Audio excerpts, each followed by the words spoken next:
الحمد لله نحمده ونستعينه ونستغفره ونؤمن به ونتوكل عليه ونعوذ بالله من شرور أنفسنا ومن سيئات أعمالنا من يهده الله فلا مضل له ومن يضلل فلا هادي له ونشهد أن لا إله إلا الله وحده لا شريك له نشهد أن محمدا عبده ورسوله وقال النبي صلى الله عليه وسلم النكاح من سنتي فرغب عن سنتي فليس مني عنه عليه الصلاة والسلام سبحان ربك رب العزة عما يصفون والسلام على المرسلين والحمد لله رب العالمين اللهم صل على سيدنا مولانا محمد وآله وصحبه अजमईन रब्बुल आलमीन तुंहिंजे करम सां ही जेको ग़रीब जोड़न जो हिज निकाह थियो आहे उनखे कामयाब फरमा, ख़ैर बरकत जो सबब बना, हिननि जे ज़िंदगी भर इन ख़ुशियुनि खे क़ाइम ऐं दाइम फरमा ऐं हिननि जूं इहे ख़ुशियूं क़ाइम दाइम फरमा।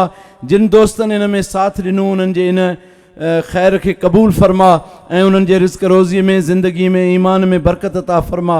असांजा ॿई जान भलारा फरमा, असांखे सुजाग ऐं बेदार फरमा, असांखे ज़ुल्म ऐं सभिनी आज़माइशनि में हिफ़ाज़त फरमा।